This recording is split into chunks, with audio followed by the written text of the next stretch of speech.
Amém? Amém, pessoal? Eu tenho uma bênção para você, pode sentar, por favor. Eu quero que você preste atenção na palavra que tem mexido, que tem falado ao meu coração. Eu preciso que você pare para ouvir agora, tá bom? Desligue o celular, ou não desligue, mas mantenha no modo avião, né? Porque tem muitas pessoas que ela é através do celular que ela lê a Bíblia, né?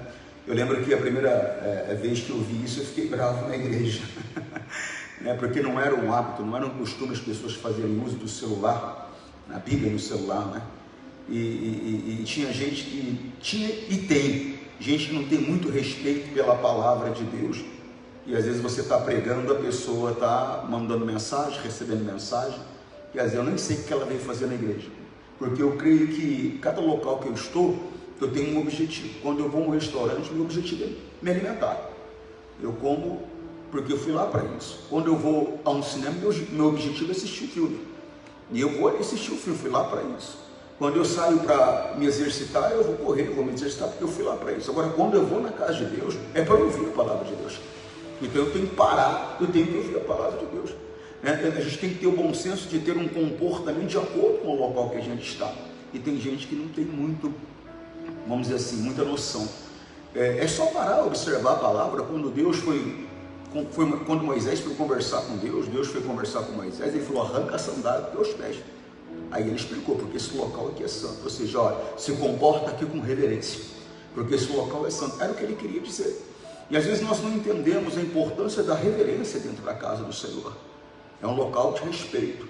Pode ter sido uma boate, pode ter sido uma marcenaria, pode ter sido um boteco. Hoje é a casa de Deus, então ela está sendo usada para falar da palavra de Deus. Eu tenho que ter respeito nesse local. Você entende o que eu estou falando? Sim ou não? Sim ou não? Eu quero falar com você sobre algo que algum tempo atrás eu falei com você. Pastor, mas o senhor falou, por que vai falar de novo? Porque eu acredito na Bíblia. O apóstolo Paulo diz que a repetição é uma coisa importante para a segurança do povo de Deus. Então, às vezes é necessário você repetir certas coisas. E mesmo repetindo, irmão, tem gente que não aprende. Tem gente que não aprende, tem gente que continua tendo o mesmo tipo de comportamento, o mesmo tipo de atitude. Eu quero que você olhe, abra sua Bíblia lá no livro de Mateus, capítulo 26. Eu vou começar no versículo 36. Mateus 26, 36. Você sabe que é uma parte da Bíblia que mostra o Senhor Jesus em um momento de angústia, em um momento de sofrimento. Mostra, na verdade, toda a humanidade do Senhor Jesus. Ele mostra como é o ser humano. E o ser humano muitas vezes é frágil, o ser humano muitas vezes não quer fazer a vontade de Deus. Ô pastor, o senhor está falando que Jesus não queria fazer a vontade de Deus? Mas é só você ler que você vai ver que ele não queria. Ele falou com Deus, falou: se possível, aparta de mim esse cálice. Se tiver um outro jeito, aí ele é claro, mais claro do que isso é impossível. Ele fala que não seja feita a minha, mas a tua vontade. Quer dizer, ele não queria fazer a vontade de Deus. Então ele mostra que às vezes o ser humano ele não quer fazer a vontade de Deus. Mas o melhor para mim e para você é fazer a vontade de Deus, mesmo que nós não queiramos. E às vezes não quer mesmo. Porque fazer a vontade de Deus significa passar por situações que nós não queremos passar, abrir mão de coisas que nós não queremos abrir mão. Então às vezes realmente a gente não quer fazer a vontade de Deus, mas é a vontade de Deus que é melhor para mim e para você. Você compreende, sim ou não? Vamos lá. Eu falei para você, Mateus capítulo 26, versículo 36. Jesus foi com os discípulos para um lugar chamado Getsêmani e lhes disse: sente-se aqui enquanto eu vou ali orar. Você vê que tinha um grupo com eles, porque às vezes a gente fala de discípulos, né? A gente pensa sempre nos 12 apóstolos, né? Mas eles tinham um grupo muito maior do que os 12 que estavam junto com ele. Havia um grupo muito maior, você compreende? De discípulos, de pessoas que elas estavam acompanhando o Senhor Jesus, elas estavam seguindo o Senhor Jesus, porque o discípulo é justamente esse, aquele que permanece com Jesus, ele faz tudo aquilo que o Senhor Jesus manda fazer, esse é o discípulo. Então tinha um grupo, mas tinha um outro grupo especial, um grupo de apóstolos, um grupo de pessoas que ele estava preparando para, vamos dizer assim, assumir o lugar dele na terra. Eu diria dessa maneira. Vamos lá. Jesus foi com os discípulos para um lugar chamado Getsêmani e disse: sente-se aqui enquanto eu vou ali orar. Então Jesus foi levando consigo Pedro e 2 filhos de Zebedeu. E aí ele começou a sentir uma grande tristeza e aflição. E disse a eles, você vê que Jesus estava mostrando o que acontece. Agora eu paro para pensar, né? O Senhor Jesus, ele sabia que ele ia enfrentar uma morte de cruz. Mas eu não acredito realmente que era isso que estava trazendo aflição ao Senhor Jesus. Não, pastor, não. Apesar da morte de cruz na época ser uma morte complicada, era uma morte humilhante, mas era uma morte que não era só pregar a pessoa na cruz, né? Ela vinha acompanhada de tortura, ela vinha acompanhada de degradação, ela vinha acompanhada de um monte de situações. Mas mesmo assim, eu não acredito que era isso que angustiava o Senhor Jesus. O que angustiava o Senhor Jesus, ao meu modo de enxergar, é que ele sabia que ele iria ficar separado de Deus. Por quê, pastor? Porque ele traria sobre si todo o pecado da humanidade, de quando o homem foi criado até a existência do último homem na terra. Porque o Senhor Jesus, ele não levou sobre ele somente os pecados das pessoas que tinham nascido, ele carregou os pecados de quem ia nascer também. Você está compreendendo? Das gerações passadas e das gerações futuras. Então todo o pecado da humanidade estaria sobre ele. E nós já aprendemos, nós já conhecemos que a única coisa que separa o homem de Deus é a iniquidade, é o pecado. Então estar separado de Deus, eu creio que era o que mais preocupava, o que mais entristecia, o que mais angustiava o Senhor Jesus. E outra coisa, fato que ele nunca havia enfrentado, ele nunca tinha ficado separado de Deus. A Bíblia diz que Jesus em tudo ele foi tentado, ele nunca cometeu pecado algum, então ele nunca experimentou aquilo. Então eu acredito que estar separado de Deus era algo que preocupava o Senhor Jesus. E eu vou falar uma coisa para você, com tristeza eu vou te dizer, e parece que é uma coisa que não nos preocupa, estar separados de Deus, não nos preocupa. Eu acredito que não nos preocupa, porque a maioria de nós ainda não entendeu o valor e a importância da comunhão com Deus. Você sabe que esses dias atrás eu estava na verdade no mercado, eu estava no mercado com a minha esposa, saindo do mercado eu encontrei uma pessoa, e eu comecei a questionar essa pessoa, que eu não via ela na igreja há algum tempo. E tem aquela pessoa que ela não sabe te ouvir não, você fala, sabe aquele negócio, né, de retruca, né? Lembrei agora dos Trapalhões. Eu lembro quando eu era garoto, eu assisti um episódio, eu gostava muito dos Trapalhões, e chegaram pro Didi e falaram assim para ele, o Didi chamou o rapaz de piolho, o rapaz veio e bate nele, ele piolho, o rapaz bate nele, ele piolho, o rapaz bate nele, ele piolho, aí o rapaz amarra ele, amarra a boca dele, aí ele falou, quero ver você falar agora, aí ele amarrado faz assim, ó,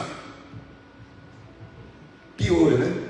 Então tem gente que é teimosa, tem gente que é piolho. Por mais que você fala com ela, ela questiona, ela não aceita, ela não dá atenção, ela não ouve, ela acha sempre que ela tem razão, e aí vai. E eu conversando e falando dessa situação da pessoa não estar frequentando a igreja da maneira correta. Ela falou, não, eu acho que eu estou certa e tal, e foi indo. Irmão, quantas pessoas estão assim? Elas acham que estão certas, mas elas não estão servindo a Deus. Elas estão servindo a Deus do modo delas, não vai estar. Eu tenho pregado a vocês há meses. Se eu for servir a Deus do meu jeito, eu não vou conseguir. Eu vou servir a interesse de homens, eu vou servir a Satanás, eu vou servir ao propósito do meu coração, mas a Deus eu não vou servir. Se eu quiser servir a Deus, eu tenho que aprender a servir da maneira dele. Você compreende o que eu estou falando? E tem gente que parece que não se importa em ter comunhão com Deus.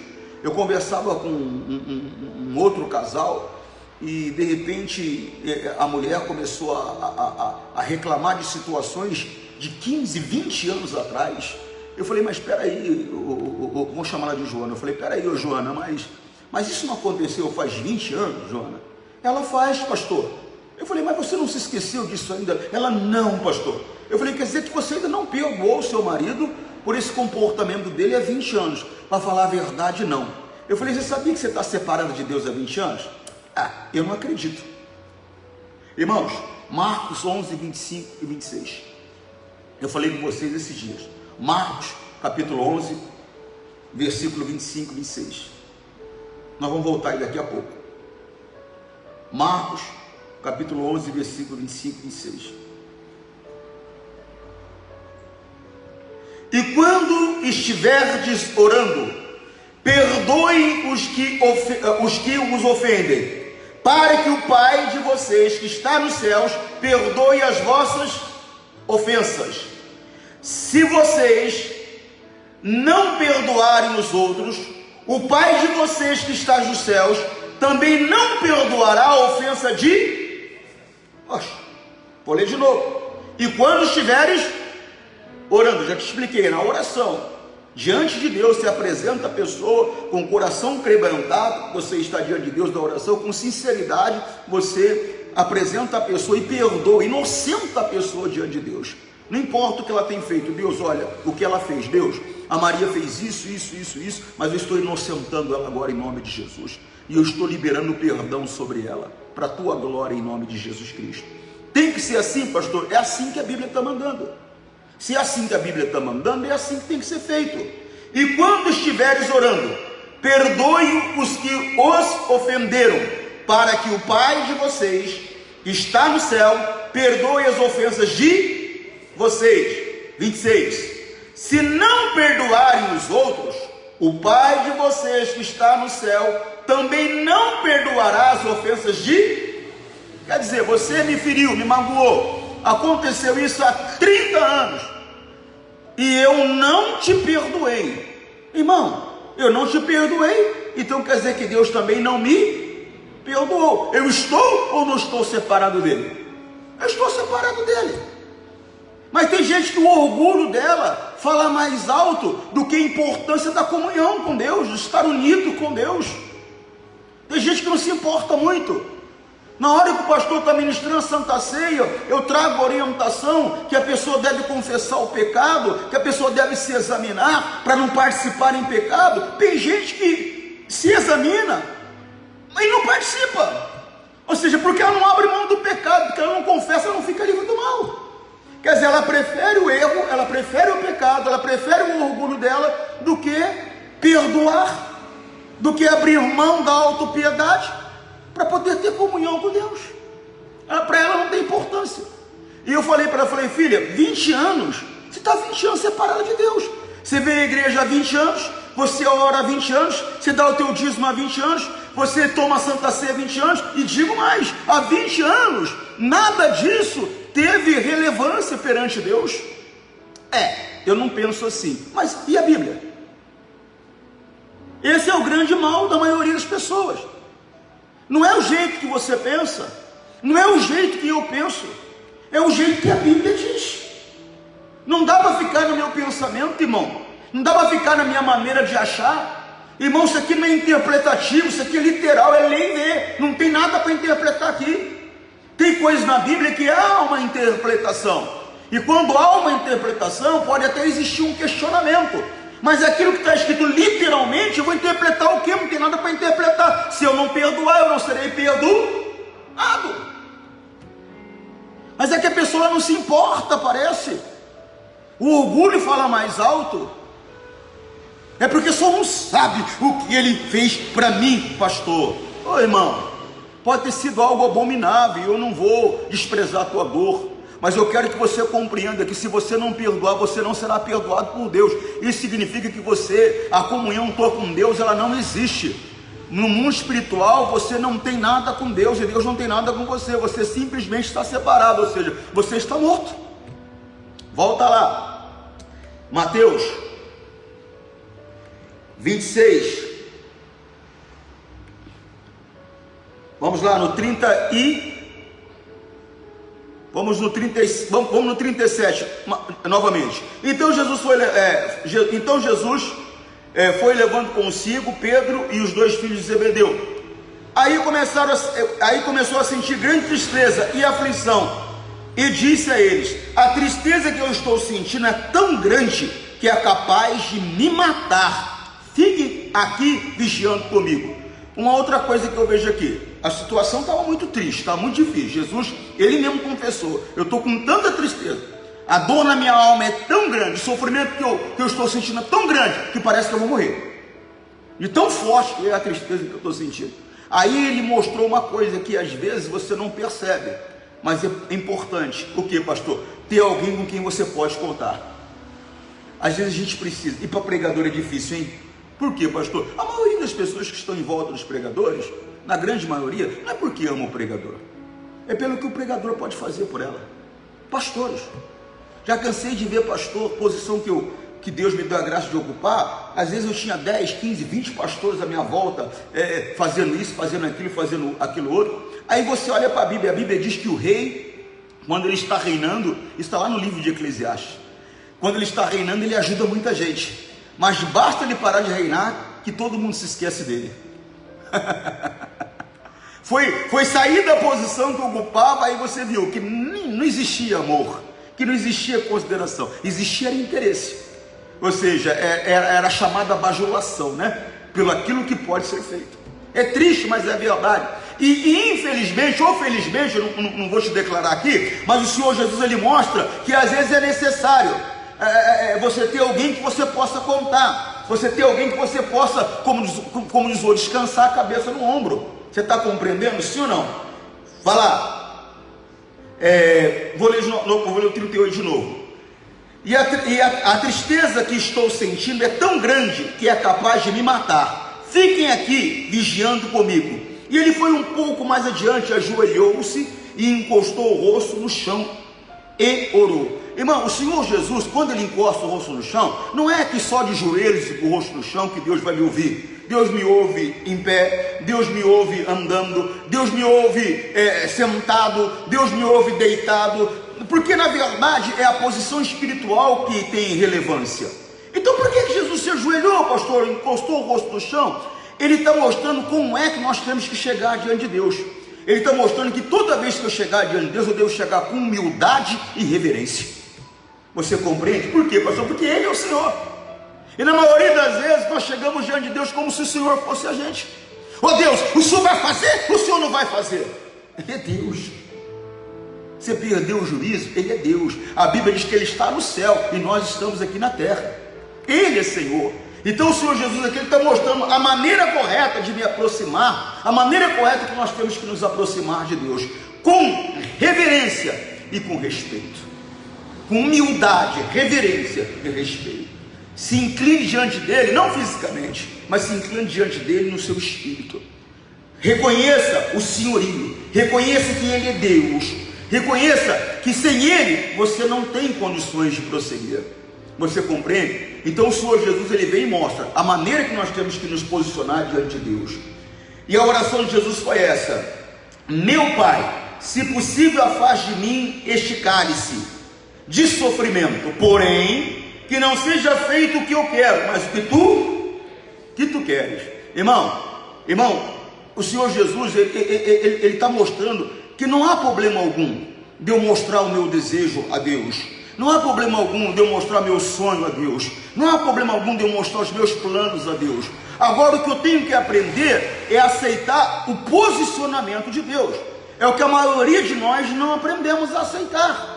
Quando o Senhor Jesus fala diferente daquilo que nós queremos, aí nós nos revoltamos. Alguns até mesmo abandonam a casa de Deus, abandonam a fé. Por quê? Porque Deus não fez conforme Ele queria.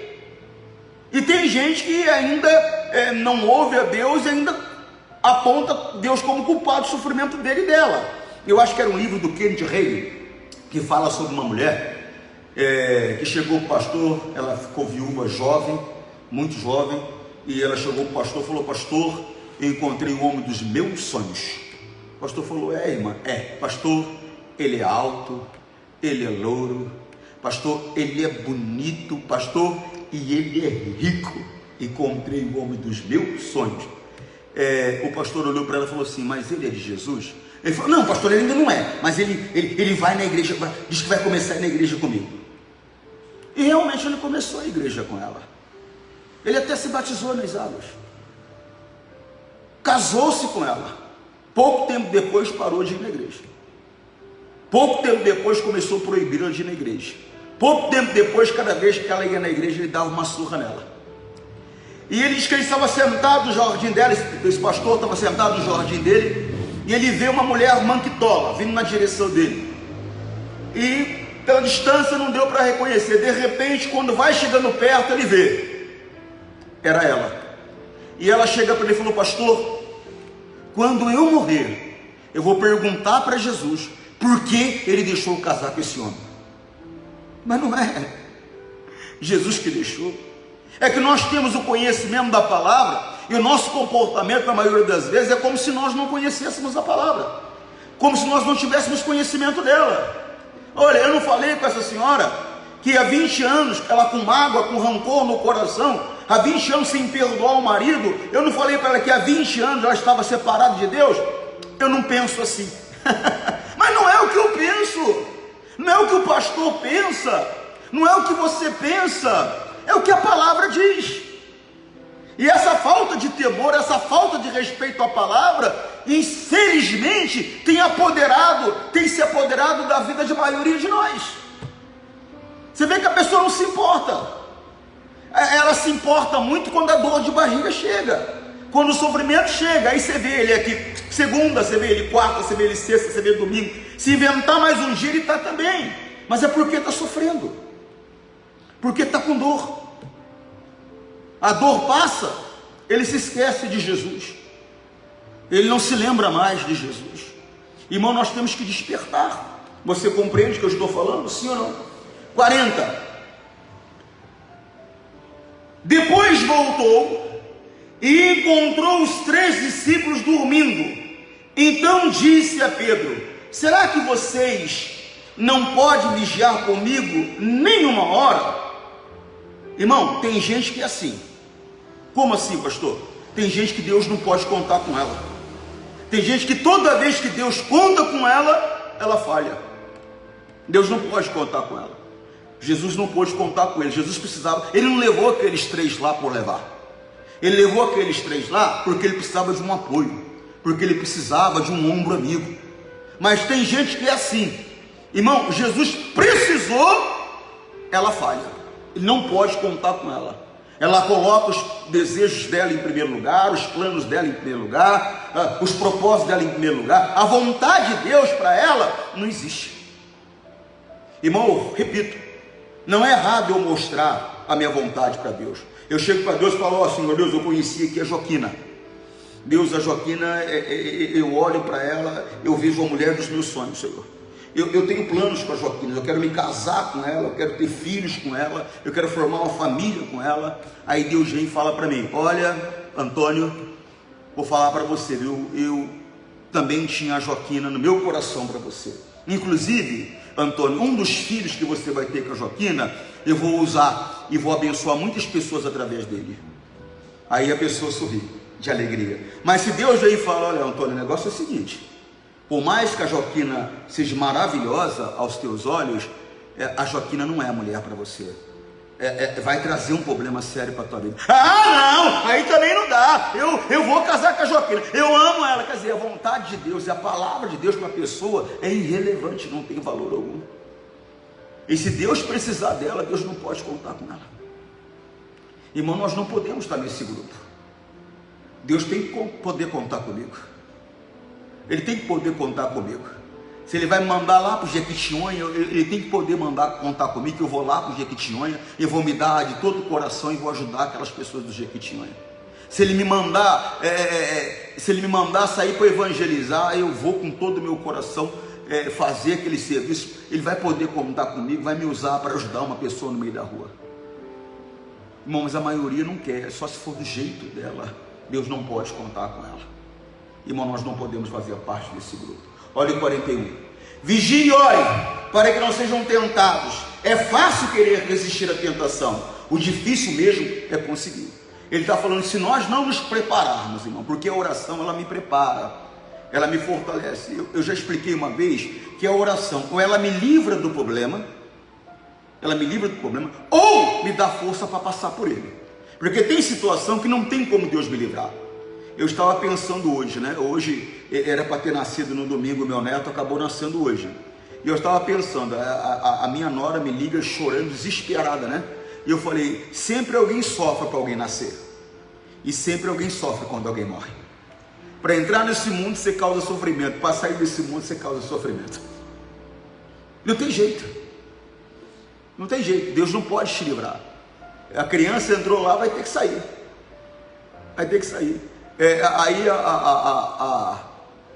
a minha esposa falou: olha, o negócio é o seguinte. Não, meu filho falou: o negócio é o seguinte, o neném está encaixado, só que a bolsa não rompeu, vai ter que ser cesariana. Eu pedi a Deus, falei: Jesus, Manda um anjo lá agora romper essa bolsa. Não deu nem tempo de chegar no centro cirúrgico, foi feito na sala mesmo. Mas sempre tem alguém que sofre para alguém nascer. E sempre tem alguém que sofre quando alguém morre. Faz parte. Então, por mais que eu queira, não vou conseguir evitar esse tipo de situação. Mas Deus me dá força para passar por eles. A oração vai me dar força. O Senhor Jesus falou: Pai, que não seja feita a minha, mas a tua vontade. Ele apresentou o plano dele, apresentou o desejo dele, melhor dizendo. E o Senhor Deus falou: Jesus, não tem como, Jesus. Não tem jeito. Você vai ter que ser o cordeiro. Você vai ter que ser o sacrifício que tira o pecado do mundo. Não tem jeito. Ele falou: tá bom, Pai. Esquece, em outras palavras, esquece o que eu falei, minha vontade fica para lá, a tua é mais importante. Só que nós não temos esse comportamento com Deus na maioria das vezes. Nós queremos impor a nossa vontade que tem que prevalecer. Repito, parece que o Senhor somos nós, e na verdade o Senhor é Ele. Parece que quem está no céu comandando as coisas somos nós, e na verdade quem está no céu comandando é Ele. Mas não está do jeito que eu quero, pronto.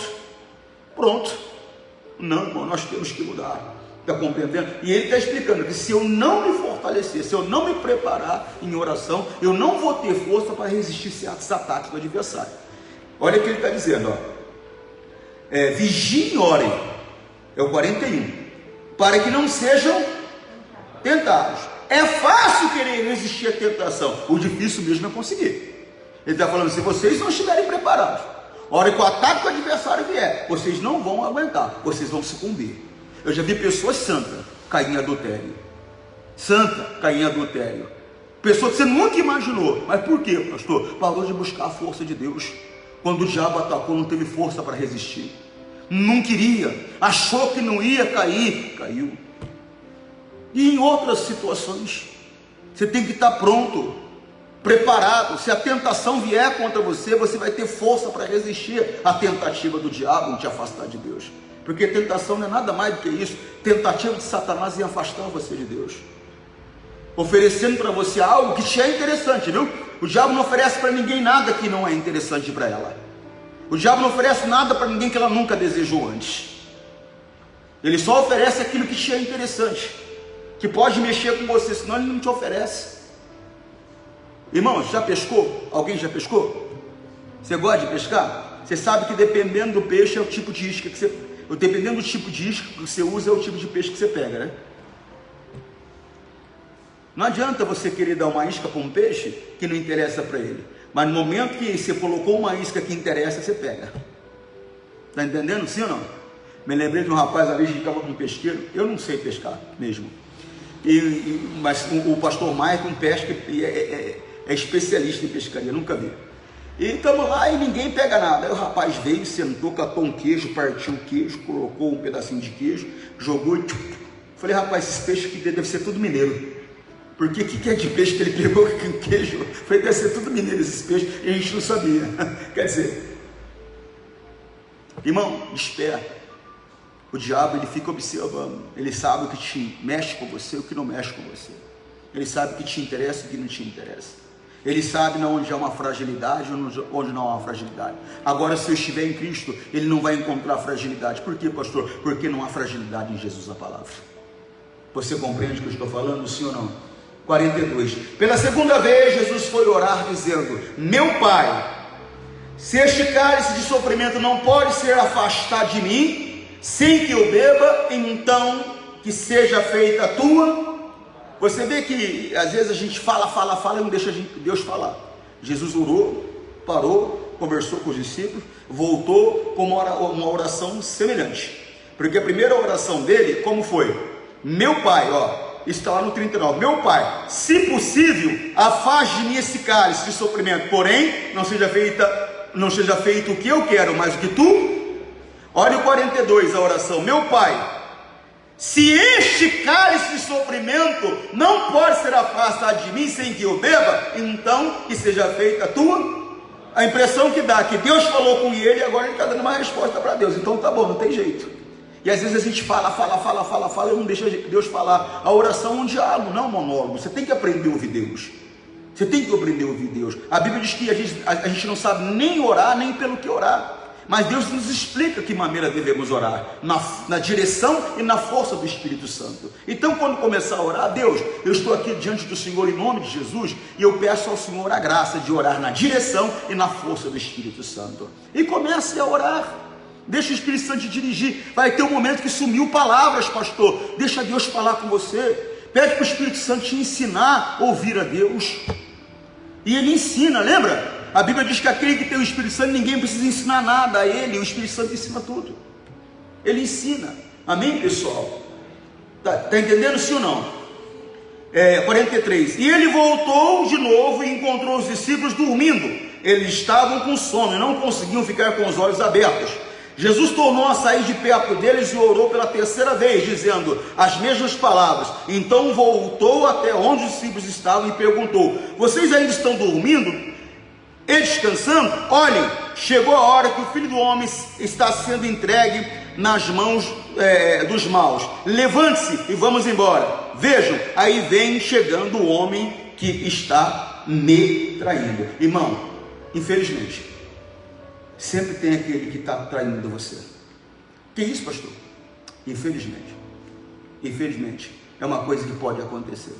E é quem está próximo. É quem está perto. Quem está longe não tem possibilidade de te trair.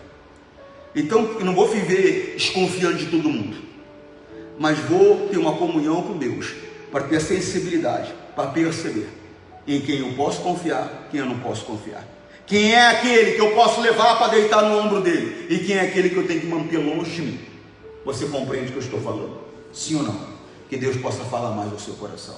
Irmão, Ele é o Senhor. Aprenda a obedecer, aprenda a ouvir. Senhor Deus, em nome de Jesus, eu quero abençoar toda pessoa que está em casa, que onde houver uma força contrária, meu Deus, agindo na vida dessas pessoas, que o teu poder se manifeste, porque eu amarro a Satanás, repreendo a Satanás e o expulso em nome de Jesus. Digam graças a Deus. Forte abraço, Deus te abençoe. Tchau.